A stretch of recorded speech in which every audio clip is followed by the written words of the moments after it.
अस्सलाम वालेकुम, आप देख रहे हैं उर्दू पॉइंट। मेरा नाम दानिश हुसैन।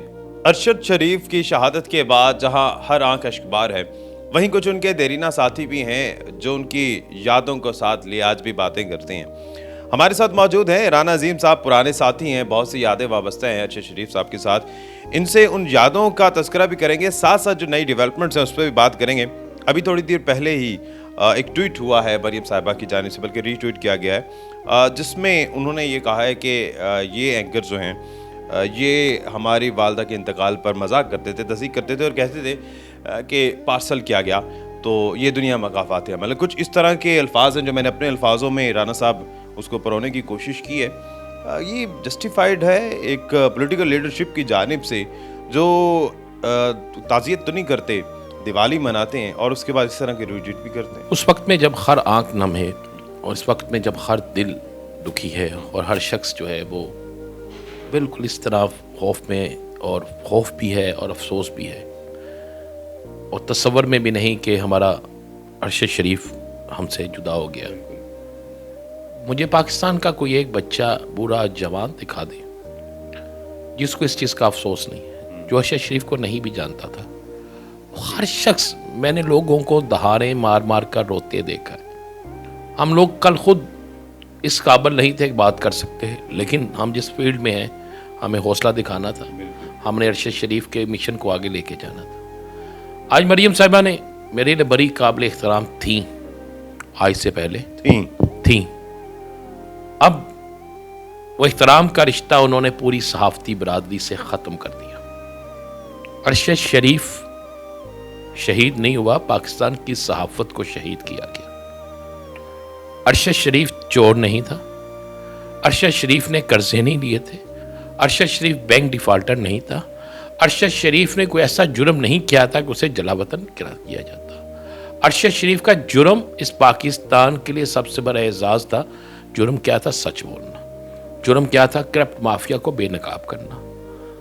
तो उसने, मैंने कोई ऐसा ट्वीट नहीं देखा कि जो उसने मोहतरमा की वालदा के हवाले से किया हो, बल्कि ऐसे ट्वीट है कुछ जिसपे उसने दुआ दी थी कि अल्लाह उन्हें सेहत कामयाब फरमाए। अगर उनके पास कोई जाली ट्वीट पहुंच भी गया था तो इस वक्त में उन्हें एक आला ज़र्फ़ी का मुज़ाहरा करना चाहिए था, एक उस औरत का किरदार अदा नहीं करना चाहिए था कि जिसकी मिसाल हमें बड़ी गलत तरीके से देना पड़ती है। मरियम ने आज साबित कर दिया कि पाकिस्तान के अंदर हिटलर से भी बुरी, हिटलर से भी ज़्यादा जालिम अगर कोई है तो वो मरियम सफदर साहिबा है। कि जब वो अरशद शरीफ जैसे शख्स, जिसके लिए कोई एक सियासी जमात मुझे दिखा दे, इन्हीं के वज़ीर आज़म, इन्हीं की सेक्रेटरी इत्तलात, इनकी वज़ीर इत्तलात, इन्हीं के वज़रा उनके घर जा रहे हैं और ये आज क्या ट्वीट कर रही हैं। कल ये दिवाली मना रहे थे, आज ये ट्वीट ये कर रहे हैं। ये किसके लिए कर रहे हैं? ये इश्तियाल पैदा करना चाहते हैं। ये चाहते हैं कि अगर उनके जनाजे में, नमाज जनाजा में मुस्लिम लीग नून आए तो लोग नारेबाजी करें। ये चाहते हैं कि पाकिस्तान के अंदर एक दोबारा कोई ऐसी फ़ज़ा कायम हो।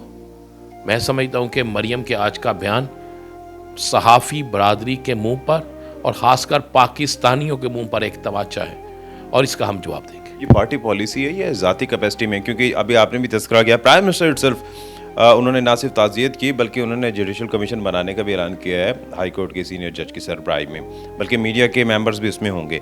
तो एक तरफ इतना और है, उन्हीं की भतीजी भी हैं, पार्टी की एक डेजिग्नेशन होल्डर हैं और वहाँ से ये स्टेटमेंट आ रही है। नवाज शरीफ साहब भी खामोश हैं।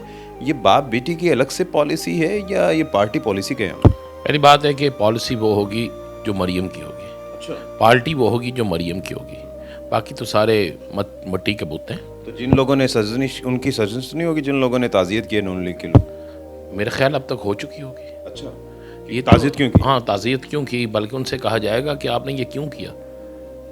मरियम साहिबा के आज के ट्वीट के बाद तो ख़त्म हो गया ना मामला सारा। क्या मरियम सफदर जो हैं वो शहबाज शरीफ के कहने पे हैं?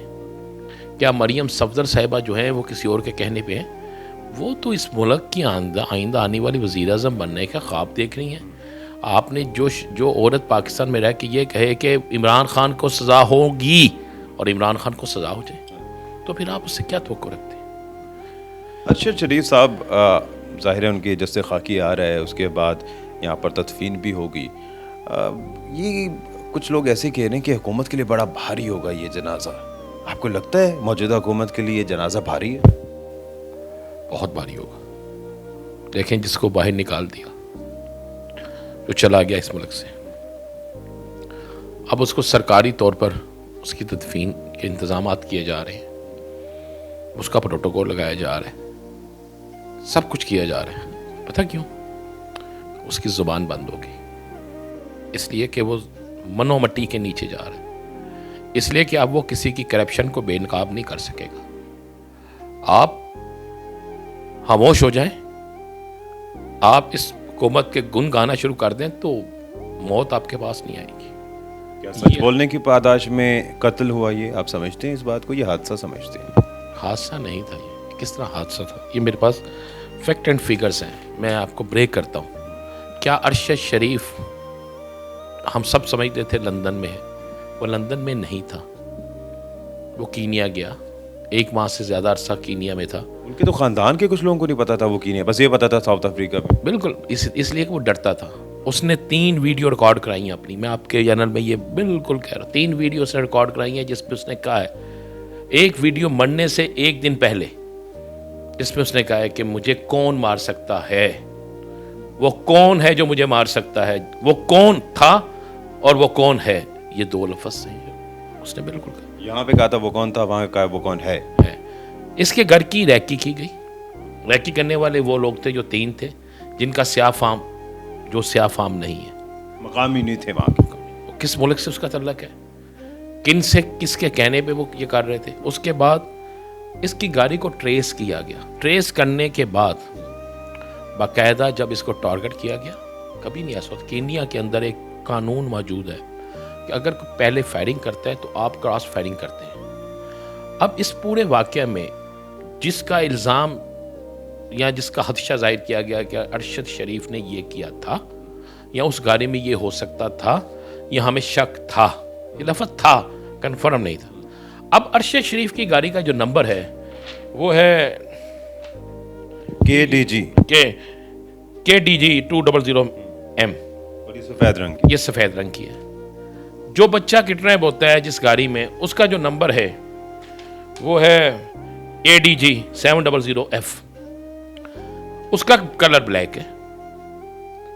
इस वाक़े से 1 से 1.5 घंटा पहले वो बच्चा बरामद हो गया, पुलिस की तरफ से अनाउंसमेंट हो गई और वो बच्चा वहां से कई किलोमीटर दूर वो बरामद होता है। तकरीबन 40 किलोमीटर दूर बताया जा रहा है। 40 से 45 किलोमीटर दूर, इलाका भी चेंज है। इसको जब शहीद किया जाता है, इनकी तरफ से गोली नहीं चली। अगर आपने गाड़ी रोकनी है, अगर टायर पर बस करें, अच्छा फिर आप कहते हैं इसमें बच्चा था और आप गाड़ी में दिखा रहे हैं पीछे से गोलियां, बच्चा तो पीछे बैठा होगा ना। क्या आपने बच्चे को बरामद करना था या बच्चे को गोलियां मारनी थी? ऐसा नहीं था। गोलियां सारी बाद में मारी गई। पहले अरशद शरीफ को शहीद किया गया, ड्राइवर को गायब किया गया, उसके बाद गोलियां मारने के बाद एक वो कुआं बनाया गया। जिस जगह ये वाक़या हुआ, जब अरशद शरीफ को शहीद किया जाता है, उससे कुछ फासले पर खड़ी एक गाड़ी, ब्लू कलर की गाड़ी, वहाँ के कैमरों की CCTV फुटेज आप ले सकते हैं। उस गाड़ी में इनसे निकलने वाला शख्स, जिसके हाथ में अरशद शरीफ का मोबाइल, जिसको अरशद शरीफ का बैग, अरशद शरीफ का लैपटॉप, ये चीज़ें दी गई, वो कौन था? फिर अरशद शरीफ की बात में तो सारे सबूत होंगे, मोबाइल और लैपटॉप तो बड़ा हम सब कुछ था उसमें।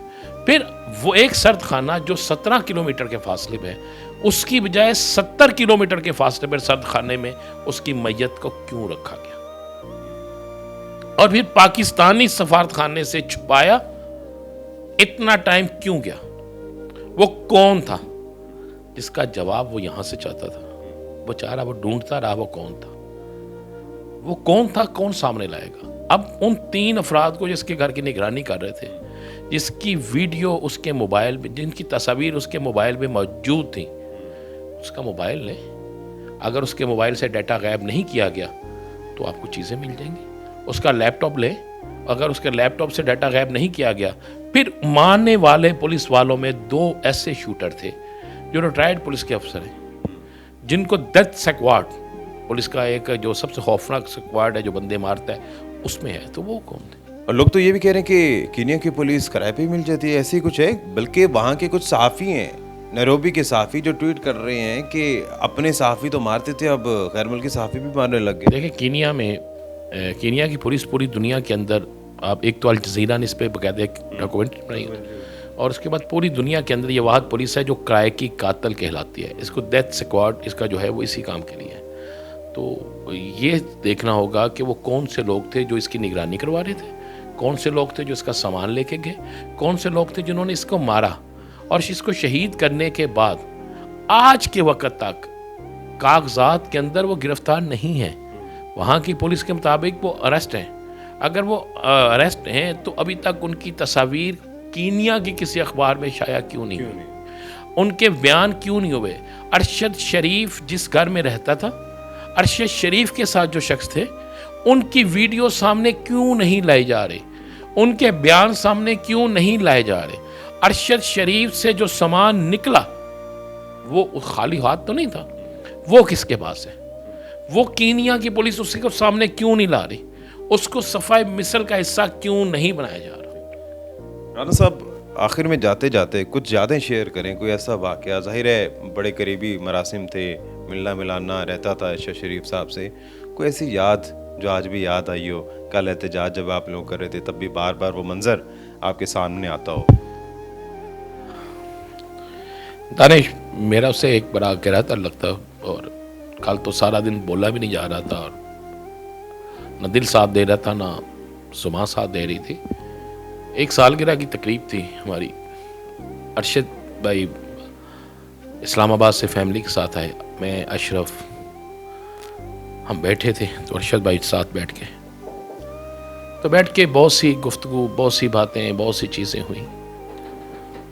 तो मैंने पूछा कि अरशद साहब, कौन सी ऐसी बात है कि यार आप रोज़ाना उस खबर के पीछे जाते हो जो सबसे खौफनाक हो। मुझे याद, उसने मुझे कहा कि मेरे वालिद, मेरे भाई इस मुल्क के लिए शहीद हुए थे, और मुझ पे कर्ज है ये, और ये मुझ पे ये फ़र्ज़ है कि मैं उनकी शहादत जो है उसको ज़ाया न जाने दूं। पहली दफ़ा हो रहा है कि 2 शोहदा के बाद तीसरा शहीद, मगर कंधा देने वाला कोई नहीं। बेटा इतना छोटा है कि वो कंधा नहीं दे सकता, माँ इतनी बेबस है कि वह अब तो उसके आंसू भी ख़त्म हो गए। मैंने उसकी बेटी को देखा, आपने उसका वो वीडियो बयान, और उसके बाद मैं रात को घर गया तो खुदा की कसम मेरी बेटी ने कहा, पापा आप छोड़ दें, आप ना करें ये जनाजा, पापा ये मार देंगे। जब आपके घर में आपकी बेटियां जो सबसे लाडली होती हैं ये कहना शुरू कर देंगे, पापा आप छोड़ दें, ये मार देंगे, तो फिर कुछ नहीं बचता। दानिश, मुझे पता है कि अगली बारी आपकी, मेरी या किसी और की है, जब हम मर जाएंगे तो हमें भी सरकारी एजाज से ले जाया जाएगा, क्योंकि उस वक्त सरकार को हमसे डर नहीं होगा, बल्कि सरकार हमें बेचेगी। आज आहों सिस्कियों में अरशद शरीफ की मैयत को सब देख रहे होंगे। क्या आप उस प्रोटोकॉल की ज़रूरत थी? क्या आपने उसे मुल्क में नहीं रहने दिया? अगर उसने जुर्म किया था तो अदालतें किस लिए थी?